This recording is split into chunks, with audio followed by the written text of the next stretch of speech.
In the heart of Africa, where the majestic Mount Kenya pierces the sky, lies the cradle of the Kikuyu people. This venerable ethnic group, with a history as rich as the soil they till, has woven a tapestry of resilience and splendor that transcends the annals of time. Welcome to We Africa, where we explore the rich cultures of the motherland. Today, we dive into the fascinating world of the Kikuyu people, Kenya's largest ethnic group.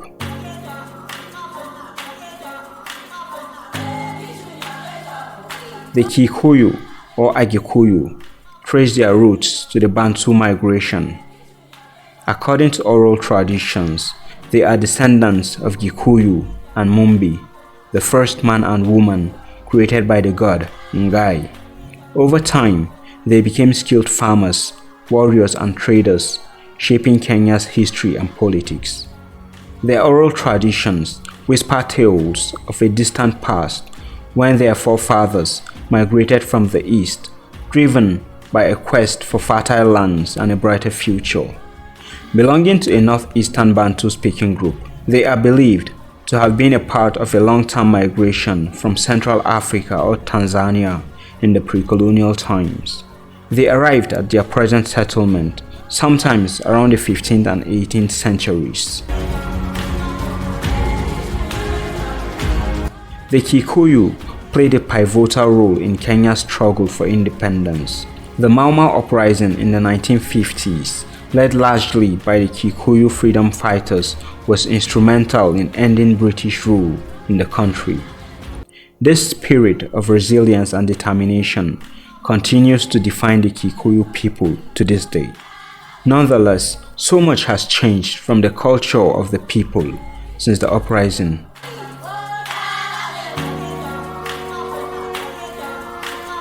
The Kikuyu are known for their strong agricultural heritage, growing crops like maize, banana, and sweet potatoes.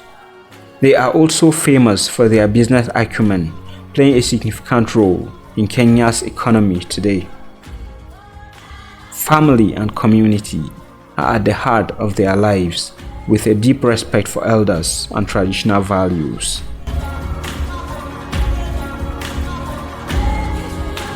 The announcement of the birth of a child among these people is done by the mother, who is expected to scream 4 times if she has a girl or 5 if it is a boy. Another significant thing that happens is that the father of the newly birthed child will cut 4 sugarcane sticks if the child is a girl or 5 if it's a boy. The sugarcane juice is given to the mother and the child, while the waste scraps are placed on the right hand side of the house for a boy or left if it is a girl. Most African societies treat placenta as something that is sacred. It is the same with the Kikuyu people.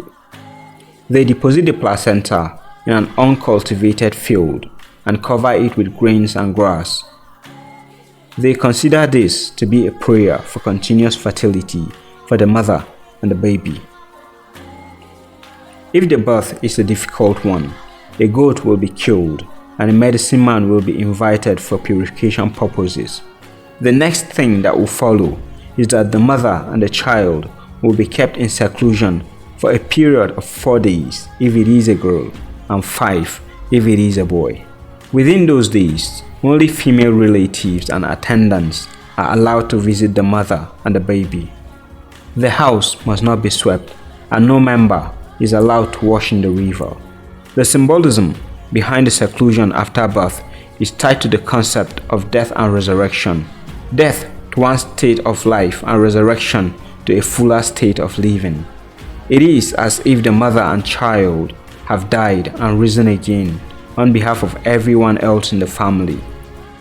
When the days of seclusion are over, the mother shaves the hair on her head to also symbolize death and rising to life. The father is expected to sacrifice a sheep in thanksgiving to God and the living dead. The ceremony that marks all these is called Kumathithia Mwana. The mother engages in a symbolic act of going to the field to gather sweet potatoes, And after this, life now continues normal for everyone in the family and community. Babies are named after their grandparents in a tradition called Mwangi or Wanjiri, preserving family lineage and honoring ancestors. When a couple's first child is a boy, he is named after his father's father, while the second son gets named after his mother's father. Something similar happens when the couple has a girl. The first gets named after her father's mother, while the second is named after her mother's mother. Subsequent children also get named after their granduncles and aunties. During the naming ceremony, a small wristlet is placed in the arm of the child by the father. The wristlet joins the child to the living and the dead, and this link must never be broken. When a Kikuyu child gets to anywhere above the age of 6, he or she gets circumcised. The circumcision of the boy child is still widely practiced, but that of the girl child is on the decrease, mostly because of increased westernization. However, it is still being practiced in the villages where people believe any attack on female circumcision is an attack on their culture. For these people, circumcision is their second birth or the process of being born again. It opens the door for one to become an adult. Before the circumcision, a child goes through the Guton Yomatu rite, in which his ears are pierced. This welcomes him to start looking after goats.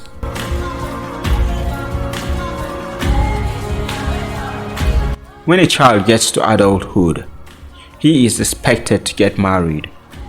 The Kikuyu marriages are rich in traditions. Before a man can get married, his family must negotiate the bride price, Rurakyo, with the bride's family. Weddings are colorful and full of music, dance and feasting, reinforcing strong bonds between families. A Kikuyu bride is beautifully adorned with beads and ornaments, signifying her transition to a new family.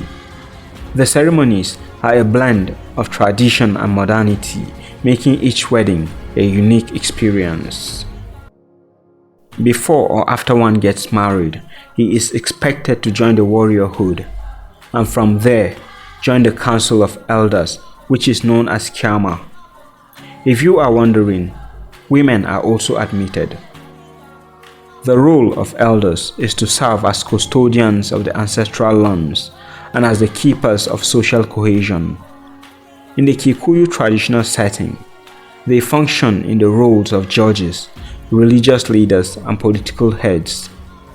You can get into the group when you are deemed to be someone of age who has successfully raised children, some of whom are now married.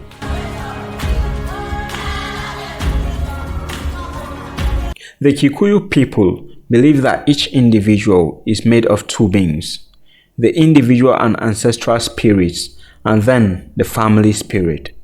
The individual spirit is also called the shadow or wind, and after death, it reaches the space of the ancestors, while the family spirit reincarnates in a newborn. Hence for them, death is not the end, but the transition. Now, they believe that a person either dies as an accomplished or as unaccomplished. For one to qualify as an accomplished, one must be a respected old man or woman who has left a line behind. The unaccomplished are people who die by accident, murder, curse of a sorcerer, or even by the malediction of a relative. They die leaving no descendants behind. For those unfortunate enough to be considered unaccomplished, they do not get buried because the Kikuyu tribe believes they do not get reincarnated. Their bodies are dumped in the bush where they can be consumed by hyenas. On their part, the accomplished individuals are those who are buried since they will reincarnate. In recent times, funeral rites are a blend of traditional and Christian influences. The deceased are often buried near their homestead, and elaborate feasts and prayers are held to honor their spirits.